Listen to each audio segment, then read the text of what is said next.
irmãos, graça e paz, tudo bem? Meu nome é Mauro Carvalho, estamos aqui na nossa primeira entrevista com o nosso amigo e pastor João Roberto e vai falar um pouco de como foi a trajetória dele por todos esses tempos da vida dele, os empecilhos, os problemas e, lógico, as felicidades, as conquistas. Vai falar um pouco para vocês de como foi essa trajetória. Mas hoje nós não vamos estar entrevistando o pastor. A ideia hoje é estar entrevistando o homem por trás do pastor. João Roberto, na verdade, é o homem entrevistado hoje. João, posso chamar desse jeito, João? João, em primeiro lugar, como é que o senhor está? Está tudo bem? Tudo tranquilo? Tudo em paz? Tudo bem, graças a Deus. Graça e paz para todos. Que Deus abençoe sua vida. Que nossa conversa aqui possa trazer algo de Deus para a sua vida. Queremos mostrar para o pessoal de casa como foi a tua trajetória até aqui, mostrar um pouco da tua vida pessoal, falar um pouco das tuas conquistas, das tuas lutas e de como Deus te conduziu até aqui. Inclusive falarmos antes do Senhor verdadeiramente conhecer a palavra. Conta um pouco pra gente como é que foi essa trajetória, como é que tudo aconteceu. Eu sou de uma família grande, né? Família muito humilde, família de 8 filhos, 4 homens e 4 mulheres. E a gente, dentro de uma família muito humilde, muito grande, passou por muitas privações, necessidades, como a maioria das pessoas, né, da Baixada Fluminense, que vive numa condição assim. Me converti aos 15 anos de idade. Eu estou há 33 anos na igreja, vou fazer 34 anos agora em agosto. Nossa infância foi muito difícil mesmo, muito difícil no morro. Para chegar na minha casa, você ter ideia, tínhamos que subir 182 degraus de escada. Faltava água, carreguei muita água. Na época do frio, tinha que tomar banho quente, tinha que carregar lenha para esquentar a água na lenha. E essa foi a nossa infância. E para a glória de Deus, nós superamos tudo isso. Uma família muito humilde, né? E no dia da morte do meu irmão foi o dia que eu me converti, do meu irmão mais velho, né? Carlito, foi o dia que eu me converti, né? Em 85, no dia 18 de agosto de 1985. Né? Nessa época eu já jogava futebol, né? Estava pleiteando a carreira de jogador, né? E no dia da morte do meu irmão eu me converti na Casa da Bênção, uma igreja que não podia jogar futebol na época. Então eu abri mão do futebol para poder ficar na presença de Deus. Não me arrependo de nada mesmo. Fiquei ali um bom tempo e fui para a Assembleia de Deus. Na Assembleia de Deus conheci minha esposa, que é a coluna do meu ministério, né? A pastora Iracilda. Estamos até hoje juntos, para a glória de Deus, e até que a morte os separe. Não vou trocar a minha de 50 por 2 de 25, nem por 3 de 17,5. Eu estou muito satisfeito com ela, para a glória de Deus. Temos 2 filhos maravilhosos. E da Assembleia de Deus nós nos casamos, passamos para a Igreja do Evangelho Quadrangular. Na Igreja do Evangelho Quadrangular, pastor Renato, né, eu fui para Sarando Terra Ferida. E estamos há 19 anos no Ministério Sarando Terra Ferida, onde, dentre tantas coisas que Deus fez na nossa vida, nós gravamos, né, os 5 primeiros CDs da igreja, da Sarando. A gente começou o Ministério de Louvor lá na Dom Valmor, né, mas a gente começou ali junto com o pastor Vanderlei Prata.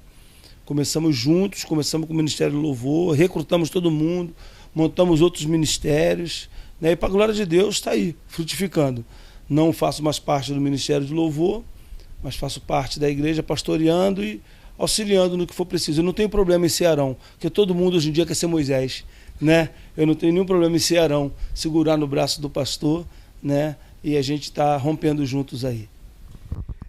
Inclusive eu queria falar um pouco mais a respeito do Ministério de Louvor Sarando a Terra Ferida. Como foi abdicar desse momento?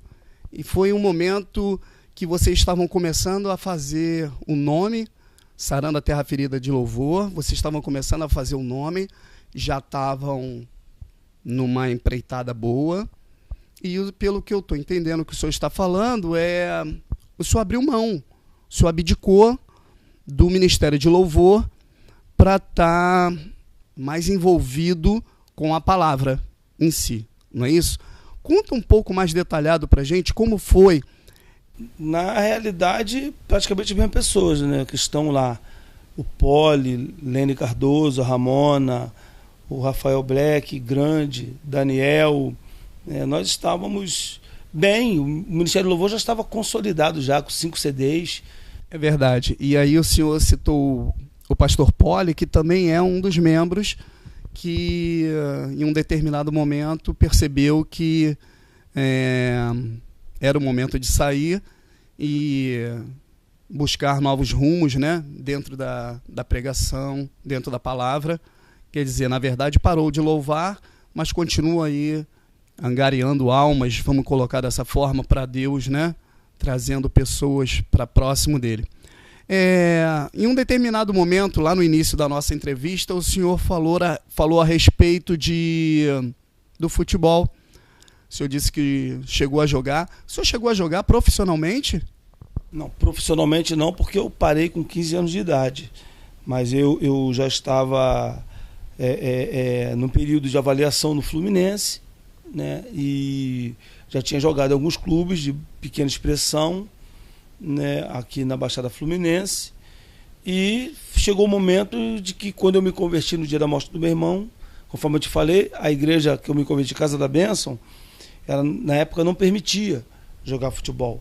Então, como eu me converti e eu estava ali, eu tinha que ser obediente à liturgia, né, da igreja. E eu larguei tudo.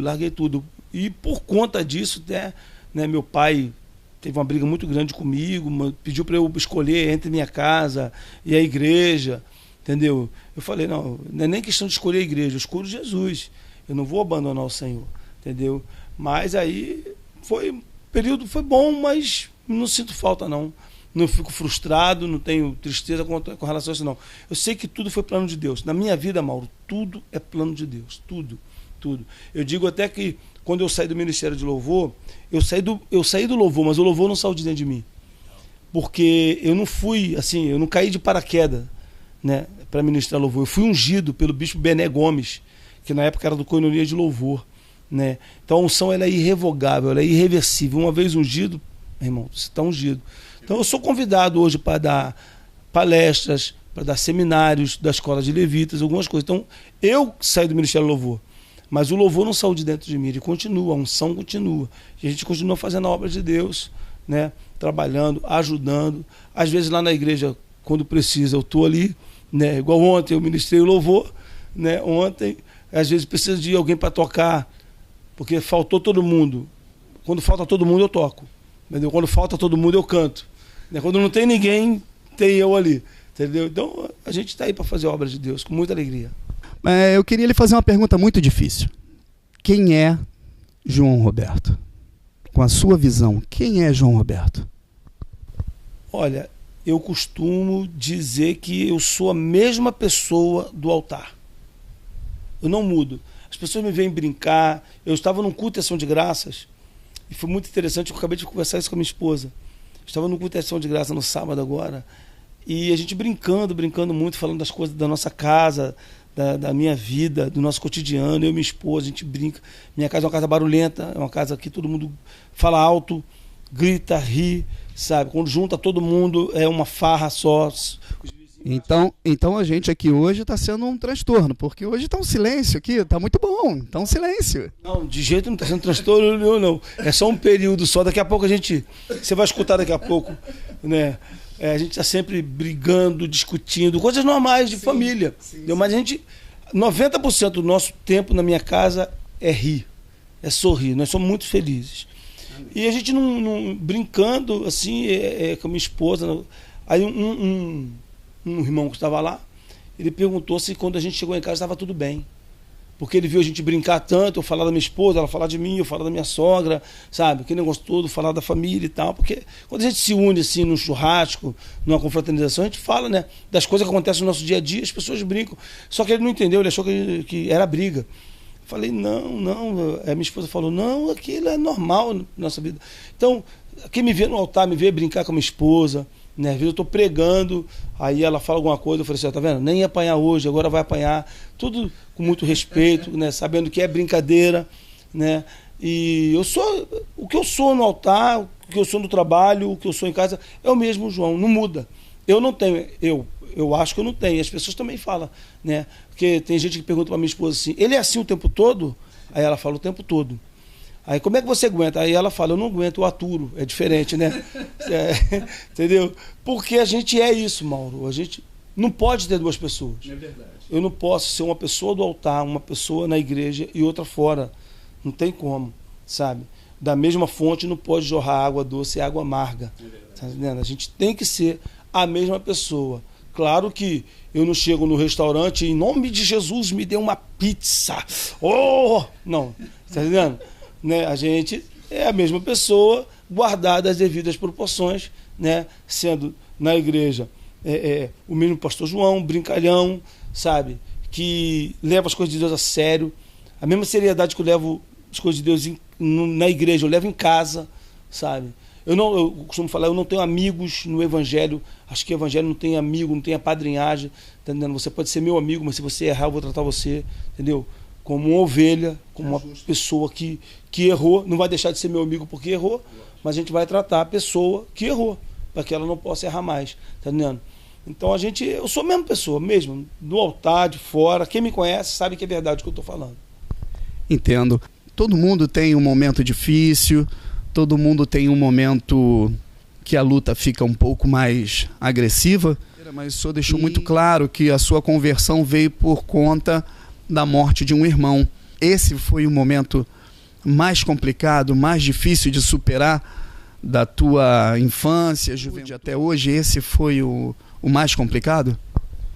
Deus precisou levar o meu irmão para que hoje eu estivesse aqui na presença do Senhor e alguns membros da minha família também, sabe? Foi o momento mais difícil, mais doloroso. Isso aí é inigualável. A perda de um parente é inigualável. Eu tive 3 momentos na minha vida muito difíceis, muito doloroso. O primeiro foi a morte do meu irmão, mas eu me converti nesse dia. No dia que o meu irmão morreu, no dia 18 de agosto de 1985, foi o dia que eu fui para a igreja, foi o dia que o Espírito Santo me abraçou. Foi a presença mais impactante que eu já senti na minha vida. Foi o Espírito Santo me consolando, me confortando. E nunca mais saí. Sabe aquela canção, quem já pisou no Santo dos Santos e não sabe viver em outro lugar? Eu vivi isso. Depois que eu senti a presença de Deus, eu falei, nunca mais eu quero ficar fora disso. Então eu tive um consolo muito grande, um conforto muito grande, por conta da morte do meu irmão e ter entrado para a igreja naquele dia. Então quando todo mundo foi para o cemitério velar o corpo do meu irmão, eu estava sendo consolado na igreja pela presença do Espírito Santo. Isso foi um. Segundo, quando eu comecei a namorar com a minha esposa, o meu maior sonho era ser pai. Meu maior sonho sempre foi ser pai. E eu descobri que eu tinha uma doença chamada varicoceles, porque eu casei virgem e eu fiz o exame pré-nupcial. Então, nesse exame pré-nupcial, o médico viu lá uma artéria que impedia a produção de espermatozoides. Então, aconteceu, eu fui e cheguei no trabalho da minha esposa, quando o médico falou que eu não podia ser pai, esperei na hora do almoço e devolvi a aliança para ela. E falei, seu maior sonho é ser mãe e eu não posso ser pai. O médico falou. E ela, com um jeito carinhoso dela, né, um jeito muito amoroso, falou, para de palhaçada, homem. Coloca esse anel no seu dedo aí, rapaz. Deus pode curar. E se Deus não curar, a gente adota, mas nós não vamos impedir o plano de Deus. E eu ali triste, chorando, ela falando assim, né, coloquei a aliança. E nós casamos. E quando nós casamos, ela passou a tomar remédio. Um dia eu cheguei para ela e falei assim, vem cá, mulher, tu é maluca? Por que você toma remédio se eu não posso ser pai? Não tem lógica, né? Aí ela falou assim, mas a gente serve um Deus vivo, ele pode te curar.